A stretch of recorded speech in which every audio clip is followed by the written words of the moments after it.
Bonjour à tous et bienvenue dans cette nouvelle vidéo qui aura pour but de réaliser les pages 296, 297, 298, 299 et 300 de notre chapitre 13 Proportions dans notre manuel Amplitude 2. Alors au programme aujourd'hui, des exercices sur la proportionnalité directe et la proportionnalité inverse. Alors, on va commencer directement par la préparation de la page 296, c'est-à-dire complète ces tableaux représentant deux situations directement proportionnelles. Voilà. Je vous rappelle que quand on a une situation de proportionnalité directe, pour passer de la ligne X à la ligne Y, on va toujours multiplier par le même nombre. Et ce fameux nombre, c'est ce qu'on appelle le coefficient de proportionnalité et il faudra le noter ici. D'accord? Exercice 4 que vous allez préparer également, eh bien, c'est le même principe. Attention que le tableau est mis dans l'autre sens ici, sauf qu'ici, on vous dit que c'est déjà la proportionnalité directe et en plus, on vous donne le coefficient. Le coefficient, c'est 2 tiers. Exercice 5, on me dit de compléter ces tableaux représentant deux situations inversément proportionnelles. Alors, quand on est dans le cas de deux grandeurs inversement proportionnelles, eh bien, il n'y a pas de coefficient de proportionnalité. Par contre, le produit est toujours constant. Donc, quand je multiplie la grandeur x par la grandeur y, ça me donne toujours le même nombre. Et le fameux produit constant, il va falloir l'écrire ici. Voilà, vous allez mettre la vidéo en pause et vous allez préparer ces trois petits exercices et vous relancez la vidéo quand vous avez terminé. Voilà, j'estime que vous avez terminé les exercices, nous allons maintenant les corriger. Alors, dans le premier tableau, eh bien, pour passer de la grandeur x à la grandeur y, dans le tableau numéro 1, je vais multiplier tout simplement par 4. Donc 2 fois 4, ça fait 8. Et donc, combien fois 4 pour arriver à 64? Ce sera 16. 11 fois 4, ça me donnera 44. Et 20 fois 4, ça va me donner 80. Coefficient, c'est 4. Très simple. Pour passer de la grandeur x à la grandeur y dans le tableau numéro 2, je vais me baser sur la deuxième ligne qui est complète. Pour passer de 12 à moins 36, je vais multiplier par moins 3. Donc de moins 4, je vais faire fois moins 3, je vais arriver à 12. Et ici, combien fois moins 3 est égal à 4? Eh bien, tout simplement, moins 4 tiers. Parce que si je fais moins 4 tiers fois moins 3, déjà les deux moins s'annulent. Et puis le 3 du dessous va se simplifier avec le 3 du dessus. Il va rester tout simplement le 4. Et puis combien fois moins 3 pour arriver à moins 48? Eh bien, tout simplement 16. Et donc, le coefficient, c'est tout simplement moins 3. Alors, pour trouver ces deux-ci, on aurait pu aussi partir de la colonne Y et faire divisé par moins 3, d'accord? Ça marche également. Et dans le tableau numéro 3, pour passer de la grandeur x à la grandeur y, on va se baser sur la dernière ligne. On va tout simplement faire diviser par 2 fois 3. Mais comme je dois faire une seule et unique multiplication, faire diviser par 2 fois 3, c'est multiplier par 3 demi. Donc diviser par 2 fois 3, ça fait 9. Ici, divisé par 2, ça fait 15 demi fois 3, 45 demi. Ici, divisé par 2, ça fait 7 fois 3, ça fait 21. Et alors là, combien divisé par 2 fois 3 est égal à 27? Je pourrais faire l'opération dans le sens contraire. Au lieu de faire des divisés par 2 fois 3, je vais faire divisé par 3 fois 2. Donc 27 divisé par 3, ça fait 9, fois 2, ça fait 18. Voilà, pas très compliqué.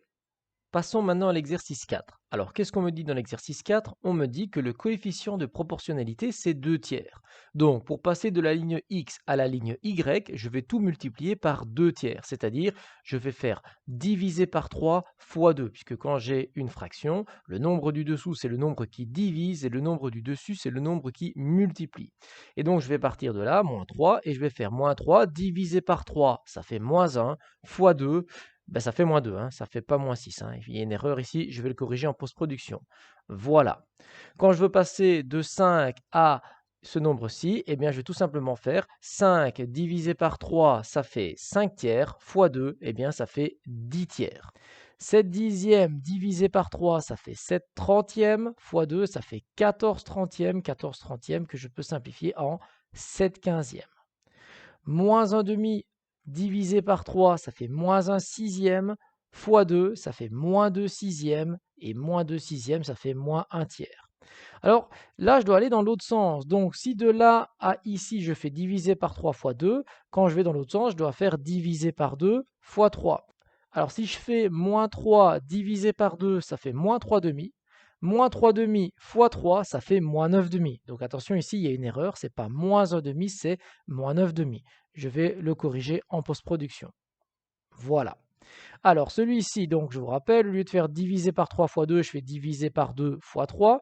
Donc 5 septièmes divisé par 2, ça fait 5 quatorzièmes, fois 3, ça fait 15 quatorzièmes. 15 quatorzièmes.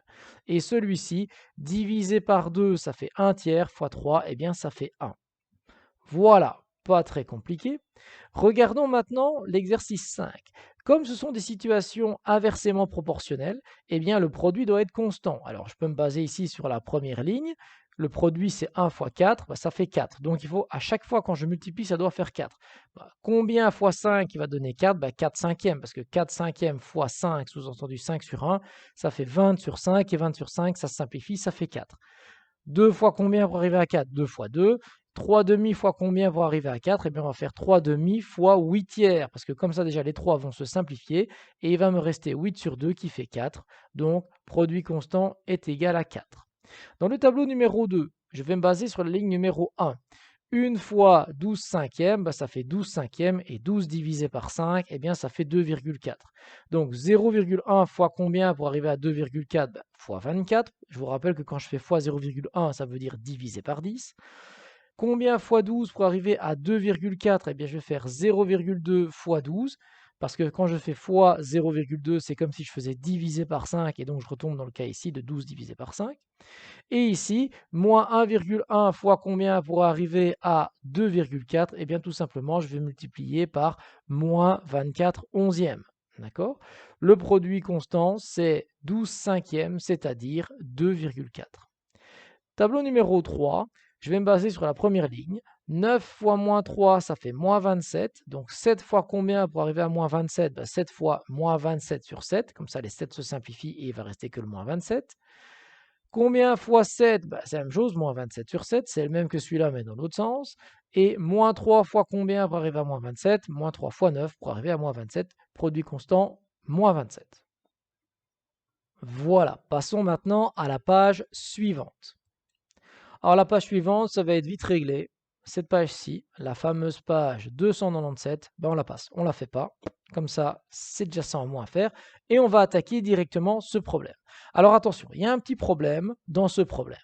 Alors ici, je vais le lire avec vous et il y a deux informations dont il ne faut pas tenir compte. Parce qu'ils ont voulu faire quelque chose de bien précis, mais ils se sont plantés en voulant être trop précis. Alors on me dit quoi? Amateurs de rallye, Jackie et Vanina s'entraînent régulièrement sur 3 circuits automobiles. Sur le premier circuit, Jackie parcourt 8 tours à 50 km/h en 40 minutes et Vanina en fait 12 à 60 km/h. Ici, en fait, ils ont voulu être trop précis, ils vous ont donné les vitesses, 50 km/h et 60 km/h. Le seul problème, c'est que ces deux vitesses qu'ils vous ont données, ça marche absolument pas dans le problème. Si les deux personnes vont vraiment à ces vitesses-là, eh bien, c'est pas du tout logique ce qui va se passer par après. Donc moi, ce que je vais vous demander de faire, c'est de barrer ces deux vitesses. On n'en tiendra pas compte. On va juste retenir que Jackie parcourt 8 tours en 40 minutes et que Vanina, elle fait aussi 12 tours en 40 minutes. D'accord? Alors, le deuxième circuit est 2 fois plus long que le premier. Le troisième circuit est quant à lui 2 fois plus long que le deuxième. Combien de tours font-ils chacun en 2h30 minutes sur le premier circuit si leur vitesse est constante? Peu importe leur vitesse, on n'en aura pas besoin. Alors on me dit, donne un exemple simple afin de déterminer si la situation représente deux grandeurs directement ou inversement proportionnelles. Vous allez réfléchir à ça. Réalise un tableau de valeurs mettant en relation les deux grandeurs afin de déterminer la réponse à la question posée.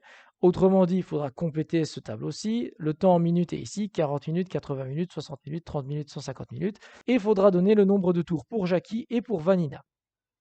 Ensuite, on me dit, complète la phrase, en 2h30, Jackie parcourt autant de tours du premier circuit et Vanina en parcourt autant.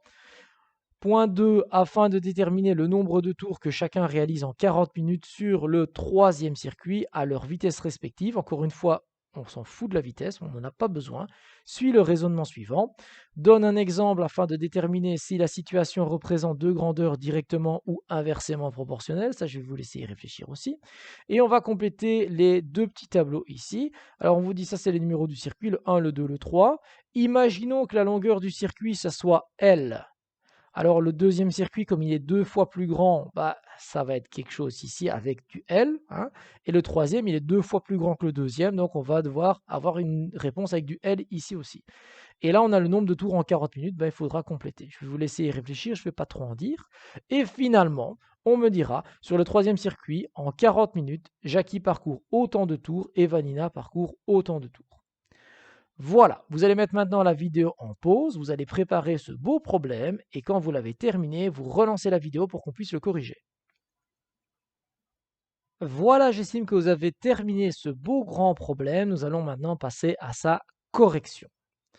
Alors, au niveau de la correction, qu'est-ce qu'on me dit? Donc, les deux informations importantes à retenir, c'est que Jackie faisait 8 tours en 40 minutes et que Vanina faisait 12 tours en 40 minutes également. Les vitesses ici et ici, on n'en tient pas compte.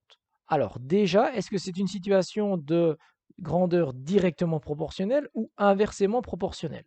Eh bien ici, ça va être des grandeurs directement proportionnelles. Pourquoi? On me dit, si la valeur d'une grandeur, le temps en minutes, est multiplié par un nombre, par 2 par exemple, alors la valeur correspondante, le nombre de tours, par exemple ici 8 tours pour Jackie, de l'autre grandeur, l'est aussi. Donc si par exemple Jackie il met 40 minutes pour faire 8 tours, eh bien s'il met 80 minutes, soit 2 fois plus de temps, il fera 2 fois plus de tours, il fera donc 16 tours. Donc il faudra 80 minutes à Jackie pour faire 16 tours. La situation représente deux grandeurs directement proportionnelles.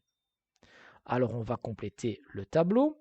On sait donc que Jackie met 40 minutes pour faire 8 tours et Vanina, elle met 40 minutes pour faire 12 tours. Si on veut passer à 80 minutes, soit 2 fois plus de temps, eh bien il va faire 2 fois plus de tours. Donc il va passer de 8 tours à 16 tours et elle va passer de 12 tours à 24 tours. Si maintenant on veut 60 minutes, eh bien je pourrais passer par une étape intermédiaire, passer par l'étape 20 minutes. Je ferai 40 divisé par 2, ça fait 20. 8 divisé par 2, ça fait 4. Donc en 20 minutes, elle fait 4 tours. 60, je vais faire 20 fois 3, donc je vais faire 4 fois 3 pour avoir le nombre de tours. Ce sera 12 tours pour 60 minutes pour Jackie. Vanina, quant à elle, si je divise 40 par 2, je vais diviser 12 par 2, donc ça voudrait dire qu'elle ferait, en 20 minutes, elle ferait 6 tours. Et donc, pour arriver à 60, 20 minutes, je dois faire x3, et donc 6 tours, je vais faire x3, et je vais trouver 18 tours. Donc Vanina, en 60 minutes, elle fait 18 tours. Si maintenant je veux le nombre de tours en 30 minutes, eh bien 30 c'est la moitié de 60. Donc je fais la moitié de 12, ça fait 6, et la moitié de 18, ça fait 9. Et si maintenant je veux le nombre de tours en 150 minutes, eh bien comme de 30 à 150 je fais x5, ici de 6 je vais faire x5, je vais arriver à 30, et là 9 je vais faire x5, je vais arriver à 45. Alors 150 minutes, c'est pas anodin, parce que 150 minutes, c'est 2h30, c'est la question qu'on me posait. Donc en 2h30, Jackie, il fait 30 tours, et Vanina, elle fait 45 tours, attention, sur le premier circuit. Alors on me dit après, afin de déterminer le nombre de tours que chacun réalise en 40 minutes sur le troisième circuit à leur vitesse respective, suit le raisonnement suivant. Donne un exemple afin de déterminer si la situation représente deux grandeurs directement ou inversement proportionnelles. Eh bien ici, ça va être le cas des grandeurs inversement proportionnelles. Pourquoi? Eh bien, si la distance à parcourir est 2 fois plus longue, alors sur une même durée et à la même vitesse constante, il sera possible de parcourir la moitié du nombre de tours. Autrement dit, si je double la longueur du circuit, eh bien, Jackie qui faisait 8 tours en 40 minutes, sur un circuit qui va être 2 fois plus grand, il va faire que la moitié de ces tours. Donc, il va faire que 4 tours. La situation représente deux grandeurs inversement proportionnelles. Donc, voyons ceci en clair. Le circuit numéro 1, disons que sa longueur, c'est L. Comme le circuit numéro 2, c'est 2 fois plus grand que le circuit numéro 1, sa longueur, c'est 2 fois L. Et comme le circuit numéro 3, c'est 2 fois plus grand que la longueur du circuit numéro 2, c'est 2 fois 2L, ça fait 4L. Alors, si Jackie y fait, sur le circuit numéro 1, 8 tours en 40 minutes, quand il va faire des tours sur un circuit qui est 2 fois plus grand, il va faire 2 fois moins de tours. Donc il va faire plus que 4 tours. Et s'il fait des tours sur un circuit qui est 4 fois plus grand, il va faire 4 fois moins de tours, donc il va faire plus que 2 tours pour 40 minutes sur un circuit 4 fois plus grand. Pour Vanina, on fait le raisonnement similaire. Si la longueur du circuit 1, c'est L, la longueur du circuit 2, c'est donc 2L, et la longueur du circuit 3, c'est 4L. Si elle faisait 12 tours en 40 minutes sur le circuit 1, quand le circuit va être 2 fois plus long, elle va faire la moitié des tours, donc elle va faire plus que 6 tours. Et quand le circuit va être 4 fois plus long, elle va plus faire que un quart de ces tours, donc on va faire 12 divisé par 4, ça fait 3. Autrement dit, sur le troisième circuit, en 40 minutes, Jackie parcourt 2 tours, ok, c'est la valeur ici, et Vanina en parcourt 3, c'est la valeur ici. Très bien, passons maintenant au problème suivant. Alors, nous allons préparer le problème numéro 1 et le problème numéro 2 de la page 299, tout simplement parce que le problème numéro 3, eh bien, il continue sur la page 300 et il est assez long. Donc, dans un premier temps, on va préparer les deux premiers problèmes. Mathieu remplit le nouvel étang créé dans son jardin. Pour cela, il utilise l'eau de sa citerne d'eau de pluie qu'il vide à l'aide d'une pompe à eau à débit constant. Il commence à 10 heures et 30 minutes plus tard, l'étang contient déjà 1800 litres. À quelle heure l'étang sera-t-il rempli si sa capacité est de 6 mètres cubes? Déjà, il faut savoir combien de litres on met dans un mètre cube. Si vous ne savez pas ça, c'est déjà foutu. Problème numéro 1, vous ne savez déjà pas le faire. Complète le tableau en indiquant les grandeurs utilisées dans la première colonne. Et après, on vous demande, après 1 heure, la citerne est vide, combien de litres d'eau manque-t-il pour remplir entièrement l'étang? Bon, je vais vous laisser y réfléchir. Problème numéro 2, une professeure de mathématiques demande à ses élèves de construire un parallélogramme dont l'aire mesure 36 cm² en utilisant des valeurs entières. D'accord? Pour les longueurs de la base et de la hauteur. Complète ce tableau reprenant les dimensions possibles du parallélogramme. Autrement dit, on vous donne les mesures possibles de la base et vous devez trouver les mesures possibles de la hauteur qui correspondent à celles de la base pour avoir bien une aire de 36 cm². Voilà, vous mettez la vidéo en pause, vous résolvez ces deux petits problèmes et vous relancez la vidéo quand vous pensez avoir terminé. Voilà, j'estime que vous avez terminé de résoudre ces deux premiers problèmes. Nous allons maintenant les corriger. Alors, la première chose à savoir, et je vais la noter ici en post-production, c'est qu'on va mettre 1000 litres d'eau dans un mètre cube. Si vous ne savez pas ça, c'est mort, c'est foutu. D'accord? Alors, capacité en litres et temps en minutes. On va compléter le tableau comme ceci. On sait que je vais mettre 1800 litres en 30 minutes. Autrement dit, je pourrais calculer combien de litres je mets par minute. Autrement dit, je divise ici par 30, donc je divise au-dessus par 30, et 1800 divisé par 30, ça fait 60. Et puis après, je pourrais regarder, tiens, combien de temps il faut pour remplir 6 mètres cubes, étant donné que 1 mètre cube, c'est 1000 litres, 6 mètres cubes, c'est 6000 litres. Donc, je dois passer de 60 à 6000, je dois faire x 100. Donc là, je vais passer de 1 à 100 quand je fais x 100. Et donc, il me faudra 100 minutes. L'étang sera rempli après 100 minutes. Et 100 minutes, c'est 1h40. Donc, il sera rempli à quelle heure? Si on a commencé à 10 heures, vous faites 10 heures plus 1h40, ça fait 11h40. On me dit après 1 heure, la citerne est vide. Combien de litres d'eau manque-t-il pour remplir entièrement l'étang? Il manque combien de temps pour remplir l'étang? Étant donné qu'il fallait 1h40 pour remplir l'étang, on a déjà fait 1 heure, il nous reste donc 40 minutes puisque la citerne est vide après 1 heure. Donc 40 minutes de remplissage où on remplissait 60 litres par minute. Je vais faire 40 fois 60 pour avoir le nombre de litres. 40 fois 60, ça fait 2400. Il manque donc 2400 litres. Ok, passons au problème numéro 2. Comme je dois avoir des valeurs entières, c'est-à-dire pas de nombre à virgule, et que je dois arriver à 36 cm² et que je fais chaque fois base fois hauteur, si la base c'est 1, la hauteur c'est 36. Si la base c'est 2, la hauteur c'est 18. Si la base c'est 3, la hauteur c'est 12. Si la base c'est 4, la hauteur c'est 9. Si la base c'est 6, la hauteur c'est 6. Et là, on a des grandeurs inversement proportionnelles puisque le produit est constant. Quand je fais 1 fois 36, ça fait la même chose que 2 fois 18, qui fait la même chose que 3 fois 12, qui fait la même chose que 4 fois 9, qui fait la même chose que 6 fois 6, qui est en fait égal à mes 36 cm². Parfait. Bon, on va attaquer le beau gros problème numéro 3, un problème de vidange de cuve à essence. On me dit, en raison d'un problème technique, Un dépôt d'essence doit vider une de ses cuves contenant 45 mètres cubes. Vous savez maintenant combien de litres je mets dans un mètre cube, donc vous allez pouvoir faire ce problème. Boris, le responsable, doit louer une pompe afin de vider la cuve. Voici les possibilités qui s'offrent à lui. On a 4 pompes différentes.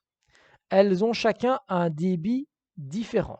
Ça veut dire que là, celle-ci, elle va pomper 4500 litres par heure, donc en une heure, celle-ci 5000 litres en une heure, celle-ci 9000 litres en une heure et celle-ci 15 000 litres en une heure.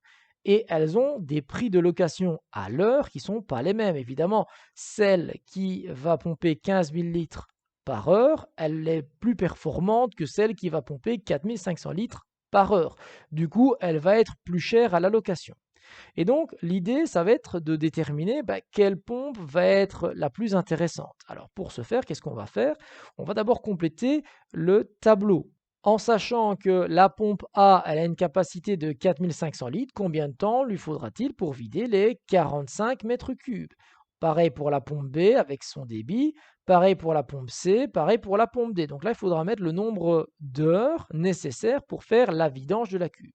Et on me dit, est-ce que ce tableau met en relation des grandeurs directement proportionnelles ou inversement proportionnelles? Ça, il faudra compléter. Alors après, on va compléter ce tableau qui donne le prix de la location de chaque pompe par rapport à la durée de location qui est proposée ici. 3 heures, 5 heures, 9 heures et 10 heures. Okay, et il faudra entourer ensuite le prix à payer pour chaque pompe. Donc il faudra entourer dans le tableau l'endroit où on a exactement le prix à payer. Donc il faudra se référer à ce tableau ici au-dessus. D'accord? Donc, si la première pompe, elle va vider tout en 3 heures, eh bien, le prix qui est indiqué dans la colonne 3, c'est celui-là qu'il faudra entourer globalement. Voilà. Après, on me dira, voilà, le prix à payer en fonction du temps pour les 4 pompes a été représenté dans le graphique ci-dessous. Et on doit compléter le graphique. On doit indiquer quoi? Le titre et les grandeurs et unités des axes. On doit indiquer sur chaque droite la pompe qu'elle représente. Donc on a ici, vous voyez, 4 droites qui représentent les 4 pompes. Il va falloir regarder au niveau des points, qu'est-ce qui correspond aux coordonnées qu'on aura dans ce tableau-ci.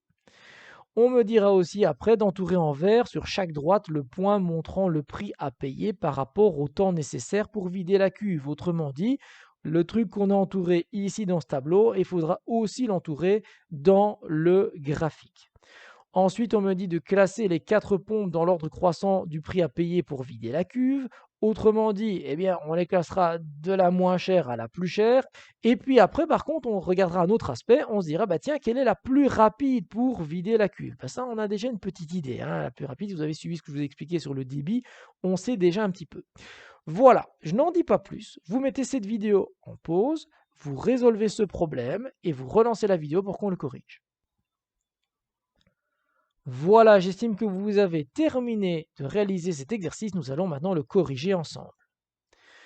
Donc, je vous rappelle, on sait que on a la première pompe, c'est 4500 litres par heure, la deuxième 5000 litres par heure, la troisième 9000 litres par heure et la dernière 15 000 litres par heure. Autrement dit, j'ai déjà la réponse à la dernière question. La plus rapide, c'est celle qui va pomper 15 000 litres par heure. D'accord? Et on a les prix pour chacune d'entre elles. La question à se poser dans un premier temps, c'est il faut vider combien de litres? Comme j'ai 45 mètres cubes et que je sais que 1 mètre cube, c'est 1000 litres, eh bien j'ai 45 000 litres à vider. Alors du coup, si j'ai 45 000 litres à vider, pour passer de 4500 à 45 000, je dois faire x10. Donc, je vais passer 10 heures. Pour passer de 5 000 à 45 000, je dois faire x9. Donc, ça va prendre 9 heures, avec la pompe B, évidemment. Pour passer de 9 000 à 45 000, je dois faire x5. Donc, ça va me prendre 5 heures. Et pour passer de 15 000 à 45 000, il faut que je fasse x3. Donc, ça va me prendre 3 heures. On a donc des grandeurs ici qui sont inversement proportionnelles parce que chaque fois ça fois ça me donne la capacité totale de la citerne à vider. Ça me donne 45 000. 4500 x 10, ça fait 45 000. 5 000 x 9, ça fait 45 000. 9 000 x 5, ça fait 45 000. 15 000 x 3, ça fait 45 000. Alors du coup, on a les réponses, on a 4 possibilités, 10 heures, 9 heures, 5 heures, 3 heures. En fait, vous aviez été un peu filou, vous aviez pu voir que les possibilités sont déjà données ici. 3 heures, ok, 5 heures, 9 heures et 10 heures. Alors, on va calculer le prix à payer pour les différentes pompes. La pompe A, c'est 10 euros par heure. Donc, 3 heures, 30 euros, 5 heures, 50 euros, 9 heures, 90 euros, 10 heures, 100 euros. Et comme il lui faut 10 heures à la pompe A, ben j'entoure le 100. Ça va coûter 100 euros pour vider la citerne avec la pompe A. La pompe numéro B, c'est 12 euros par heure. Alors, 12 euros par heure, 3 heures, ça fait 36 euros, 5 heures, ça fait 60 euros, 9 heures, ça fait 108 euros, 10 heures, ça fait 120 euros. Et comme la pompe numéro B, il lui faut 9 heures, je dois entourer le prix pour la location de 9 heures, c'est-à-dire je dois entourer 108. Ça va coûter 108 euros pour vider la citerne avec la pompe numéro B. La pompe numéro C, c'est 15 euros par heure.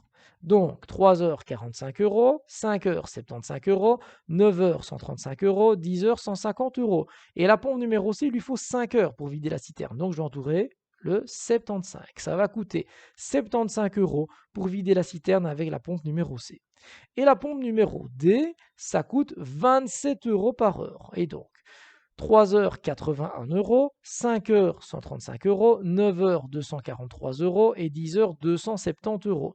Mais il ne lui faut que 3 heures à la pompe numéro D pour vider la citerne. Donc je vais entourer ici 81 euros. Donc ça va coûter 81 euros pour vider la citerne avec la pompe numéro D. Et donc du coup, pour les classer de la moins chère à la plus chère, on voit que la moins chère c'est la C, puis c'est la D, puis c'est la A, puis c'est la B. D'accord? Donc si on me demande de louer celle qui est la moins chère, je vais certainement choisir la C. Par contre, si on me demande de louer celle qui est la plus rapide, je vais plutôt louer la D. D'accord? On en parle après. Le prix à payer en fonction des 4 pompes était représenté par les graphiques. Alors, qu'est-ce que je peux faire? Déjà, je peux mettre le titre. Prix de la location des pompes en fonction du temps. Ici, je vais mettre le prix en euros et là, le temps en heures. Une fois que j'ai fait ça, je vais regarder. Donc là, par exemple, 3, ça signifie 3 heures. 3 heures, j'ai différents points qui sont situés à la graduation 3 heures. J'ai par exemple ce point-ci qui est à 80. Eh bien, quelle est la pompe qui, quand je vais l'utiliser pendant 3 heures, va me coûter 80 euros? 80 euros, voilà, on est à 81, on a un petit peu arrondi ici. Et donc, ceci, c'est la pompe numéro D. Par contre, quelle est la pompe qui, quand j'alloue 3 heures, va me coûter environ une trentaine d'euros? Eh bien, une trentaine d'euros, je suis ici à la pompe numéro A. Donc, la droite bleue ici, c'est la pompe numéro A. Alors, quand je loue la pompe 3 heures, elle me coûte presque 40 euros ici. Vous voyez, on est presque à 40. Presque 40, on est à 36. Ça, c'est la pompe numéro B. Donc, la deuxième ligne, c'est la pompe numéro B. Et quand je vais louer la pompe 3 heures, ça va me coûter plus de 40 euros, ok, mais moins de 60. Plus de 40, mais moins de 60, on est à la pompe numéro C, vous voyez, on est à 45. Et on peut faire ça pour chacun des points, d'accord? Et l'idée ici, c'est de retrouver les points qui sont entourés. Et donc, les points qui sont entourés pour la pompe numéro D, c'est un point qui, quand X vaut 3, le Y vaut 81. Quand X vaut 3, le Y vaut 81, il est ici. La pompe numéro ici C, c'est quand X vaut 5, le Y vaut 75. Eh bien, on peut aller voir, quand X vaut 5, le Y vaut 75, on est ici. Donc, c'est ce point-ci entouré. D'accord? La pompe numéro B, c'est quand X vaut 9, Y vaut 108. Quand X vaut 9, Y vaut 108. On est ici. D'accord?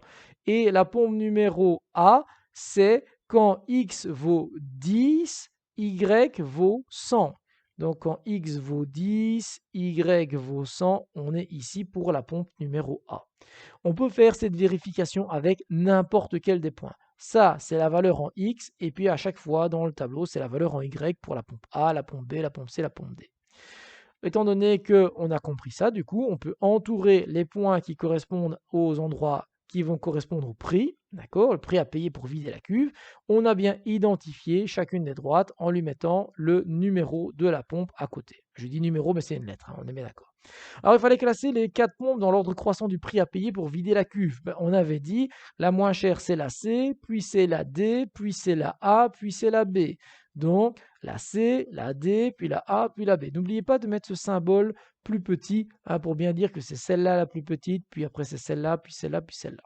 Et pour finir, on vous dit de déterminer la pompe qui est la plus rapide pour vider la cuve. Mais j'ai besoin de faire absolument aucun calcul pour calculer celle-ci. Il suffit de regarder dans l'énoncé. Celle qui va pomper le plus de litres en 1 heure, bah, c'est directement la pompe D. Elle pompe 15 000 litres alors que les autres sont bien en dessous des 10 000. Autrement dit, on peut déjà répondre à cette question-là dès le début. Il s'agit de la pompe D car elle a le plus gros débit. Voilà les amis, c'est tout pour aujourd'hui. On a bien travaillé, on a fait pas mal de petits problèmes. Je vous souhaite une bonne fin de journée et je vous donne rendez-vous à très bientôt pour une prochaine vidéo.